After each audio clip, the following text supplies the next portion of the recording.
Hello, all you lovely people out there. How is everyone doing? I'm Kate Hill and I am here to give you the best, unbiased, honest commentary about our property markets, along with some fantastic hints and tips. And today, stay tuned for all your latest property news.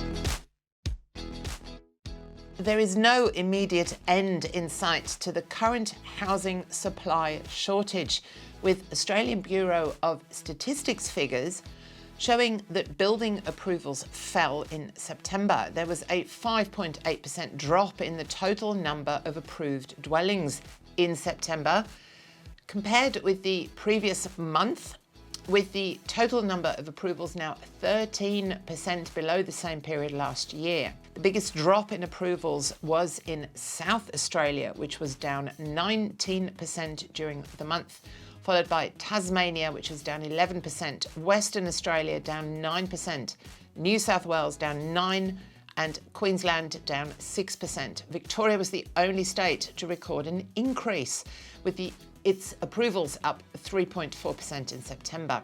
There was also a drop in the number of homeowners carrying out alterations and additions, with that work down by 2.9% during September. Westpac says that the figures show that approvals are starting to weaken more broadly, and that increasing building costs, labour shortages and supply issues are having an impact on the housing market. Renting a property has become like buying at auction, with potential tenants being forced to bid for high rents to secure a home amid a severe shortage of rental homes. The Tenants Union's chief executive says that tenants feel that they are being forced to offer more than an advertised rental price, or to agree to pay a bulk sum upfront in an effort to sign up a home. He says that at the moment, as things get very tight, many people are looking for a property and there is only a limited number available, which means that the incentive that people feel to make a successful application grows. He says that it is distressing and frustrating for would-be tenants to have to be told that they have to come up with even more money than advertised to be in with a chance to secure a rental property.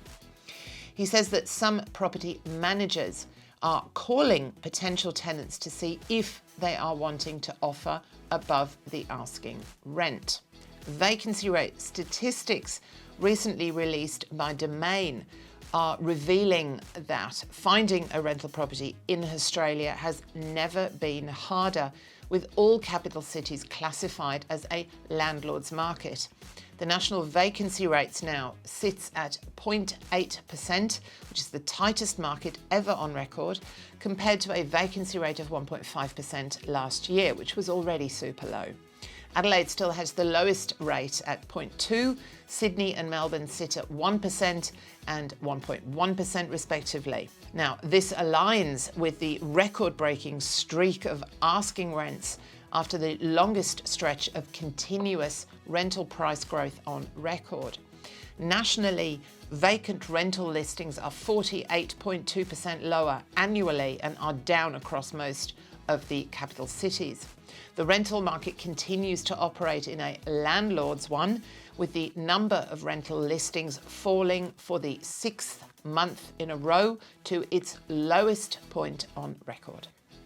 Australians are keen to move to the north, with new census figures showing more people that move to Queensland than any other state.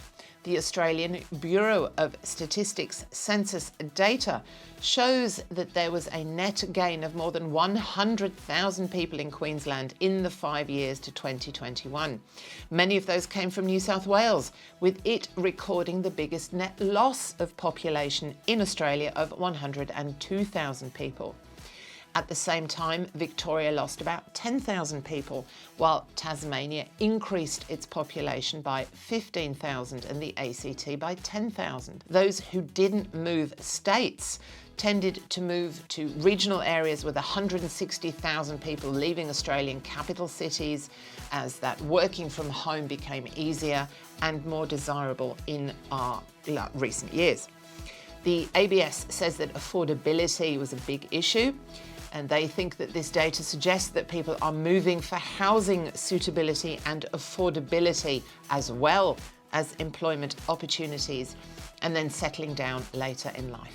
First homebuyers in New South Wales are now able to choose between paying an annual land tax or a one-off stamp duty levy after the tax reform measure passed Parliament on November the 10th. The legislation gives first homebuyers the option to pay an annual tax on all properties up to $1.5 million. The New South Wales Labor opposition has already vowed to abolish the Perrottet government's stamp duty reforms if it wins the next election in 2023. Mr. Perrottet said that the policy would deliver savings to homebuyers. For the first time, we will provide first homebuyers with a choice, helping thousands of people to shave around 2 years off the time needed to save for a deposit, he said. Analysis by the New South Wales Treasury submitted to Parliament earlier this month revealed that 2/3 of first homebuyers would opt against paying stamp duty, with further research indicating that up to 80% of home sales could benefit from this scheme.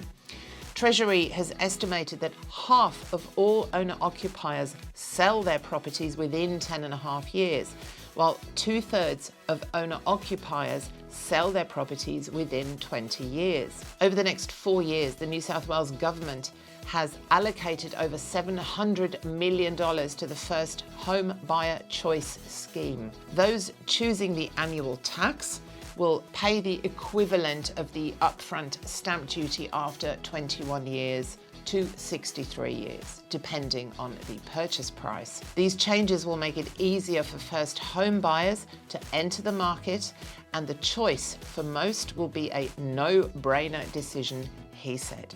Now, we will keep you posted on all things property from around Australia as our year progresses and comes to a close.